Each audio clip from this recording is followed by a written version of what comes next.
Simão Pedro, o nosso São Pedro, o nosso primeiro Papa, é uma pessoa humilde. Naquele tempo, quando as pessoas chegavam da rua com os pés sujos de poeira, quem lavava os pés das pessoas eram os criados, os escravos. As pessoas, assim, os serviçais mais baixos da casa. Quando a pessoa tinha muito dinheiro, né? Ele tinha esses serviçais para lavar os pés das pessoas, das visitas que estavam chegando, ou dos próprios da família. E Jesus, então, veste-se com uma toalha, né? Coloca uma toalha na cintura e se põe a lavar os pés dos discípulos. Muitos ali devem ter estranhado, mas não quiseram falar nada. São Pedro, sempre impetuoso, gosto muito de São Pedro, viu o que estava acontecendo, percebeu a simbologia e não quis. Quando Jesus diz para ele, olha, o que eu faço agora você não entende, mais tarde você vai entender, porque Jesus ia explicar na sequência. Ainda assim, São Pedro não quis. Aí Jesus falou para ele, se eu não te lavar, você não terá parte comigo. E aí São Pedro então muda, automaticamente ele muda de postura, então pode me lavar o corpo todo. Mas não era necessário, era só os pés, era só isso que era preciso lavar. Porque eles já estavam limpos, a não ser um deles, no caso Judas, que era justamente o que ia traí-lo. Então a beleza disso é justamente que São Pedro tem essa vontade de estar com ele, tão malhado, coitado de São Pedro. Esses padres falam tão mal dele agora na Semana Santa, especialmente amanhã, sexta-feira, né, na ação litúrgica, às 15 horas, falam tão mal dele. Mas, gente, São Pedro era valente, São Pedro era impetuoso, São Pedro era aquela pessoa que falava o que pensava. Tanto é que São Pedro é aquele que vai tirar a espada e cortar a orelha, justamente de um dos servos lá, né, da guarda, dos sacerdotes que vieram prender Jesus. E Jesus o repreende. Depois, se São Pedro nega Jesus, é porque Deus colocou no coração do nosso primeiro Papa o medo. Ele colocou o medo no coração de todos os discípulos. Se eles ficassem ali, eles seriam presos e crucificados também. Jesus dá um jeito deles irem embora. Num dos evangelistas ele fala justamente isso, o evangelista relata, que ele diz assim, se é só comigo, então deixa que os outros vão, e eles vão. Os soldados deixam, porque realmente o objetivo deles é aprender só Jesus. E os outros vão embora e fogem. E aí o medo que Deus coloca no coração da igreja nascente. Será que você também não tem medo, meu irmão, minha irmã? Um medo grande hoje de estar aí montando a igreja doméstica na sua casa? Pode acontecer. E nem sempre esse medo é infundido por Deus, muitas vezes é pelo inimigo. Então peça a Deus a graça de você vencer esse medo e justamente com a inspiração do Espírito Santo montar a igreja doméstica na sua casa.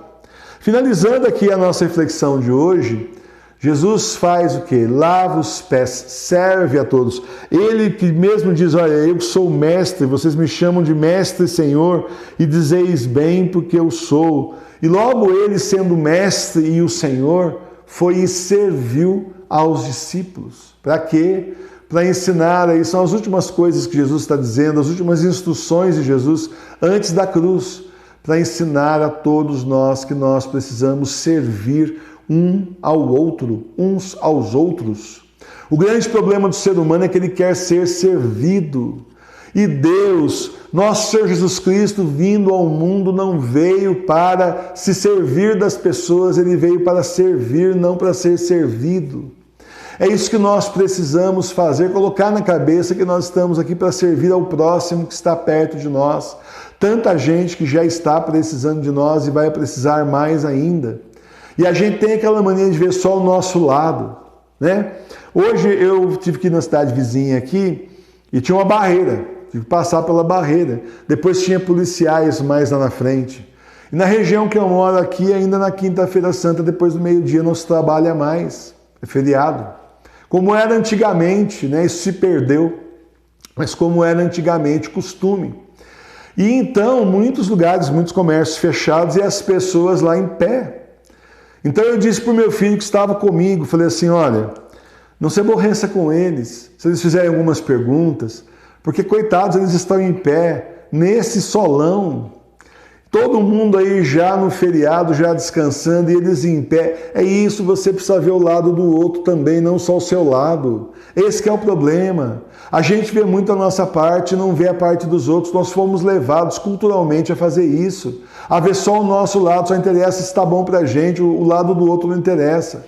Às vezes uma vendedora numa loja fala meio de viés, você já vai reclamar lá pro gerente. Não. Tenha um pouco de piedade, um pouco de calma. Tem hora que tem que reclamar sim, mas tem hora que tem que ser compreensivo também. E entre nós, comunidade católica, entre nós, comunidade cristã, seguidores de Cristo que nós devemos ser, para ser seguidor de Cristo tem que seguir o exemplo de Jesus. Então é preciso lavar os pés, ou seja, servir ao próximo. Servir ao próximo sem esperar dele nenhum tipo de gratidão, dinheiro, favor, nada. Servir porque é nossa obrigação, servir porque quem ama a Deus também ama quem está próximo. Então servir, ajudar naquilo que nós pudermos, para que essa caminhada dessas pessoas seja mais tranquila, um pouco mais suportável nesses tempos que são os últimos, gente. Nós estamos nos tempos do Apocalipse. É um tempo de se ver mais em comunidade. É um tempo de ver mais os que estão em torno de nós e não ver só a gente mesmo, o nosso próprio umbigo. Então sigamos justamente o exemplo do Senhor e aprendamos a ajudar o próximo, a lavar os pés do outro que está do nosso lado, a ter paciência, a rezar muito por esses parentes de vocês, esses amigos de vocês que não viram ainda que o Bergoglio não é papa. Tenha paciência, reze pela conversão deles. Muitos deles ainda irão se converter, vão se lembrar de você. Olha, ele falava, ela falava, eu não queria acreditar. Ainda vai falar para você, olha, desculpa aí, porque eu achava que você era meio louco, meio fanático, tantã, mas você tinha razão. Agora estão dizendo que eu sou louco também, mas você tinha razão. E agora eu digo a mesma coisa porque eu vi isso com você. O Senhor também abriu meus olhos. Tenha paciência com essas pessoas. Nós estamos na caminhada e o Senhor está separando o joio do trigo. Nós queremos que o trigo venha todo para o lado do trigo, não fique nenhum triguinho para o lado do joio, para que todos então estejam no reino de Deus. Logo, logo o Senhor há de retornar, logo depois do anticristo, onde Ele vai julgar cada um de nós pelos nossos atos de caridade, pelo nosso coração também. Louvado seja nosso Senhor Jesus Cristo. Pai, sempre seja louvado. Nós precisamos conhecer mais a verdadeira igreja. Para isso, nada melhor do que estudar os catecismos. Mas não esse catecismo amarelo, que muita gente tem aí na prateleira, porque ele é enroscado, meio dúbio, não. Eu trago para você hoje, da livraria do professor Emílio, 3 sugestões fora de série. E olha, uma completa a outra, viu?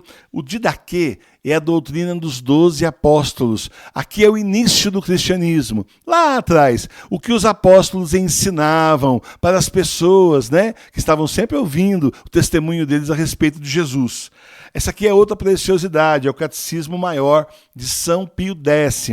É um livro em forma de pergunta e resposta fora de série. Ele tem a pergunta a respeito da nossa doutrina, da nossa fé, e depois tem a resposta na frente, que é simples de entender. Você lê esse livro aqui assim fácil e vai poder consultar sobre os temas mais variados. Toda vez que você quiser, tiver alguma dúvida, tiver que debater com alguém ou ensinar para alguém a nossa fé. Por último, mas não menos importante, nós temos o famoso Catecismo Romano, que é lá do Concílio de Trento.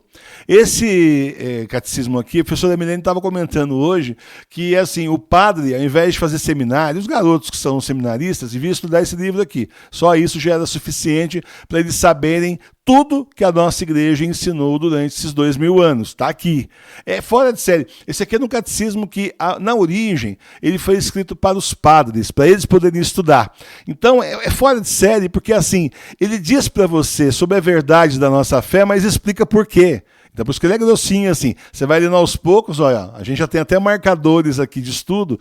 Então, você vai fazendo isso aos poucos e você vai entender melhor. E tem um índice também para você localizar as suas dúvidas e conseguir resolver. Olha, são catecismos fora de série. Nós temos lá, entre na nossa livraria enquanto ainda tem, porque são livros clássicos da nossa fé. É www.livrariadoprofessoremilio.com.br. Com esses catecismos em mãos, você vai saber o que realmente é preciso sobre o catecismo da Igreja Católica e sobre a nossa fé. Paz e bem.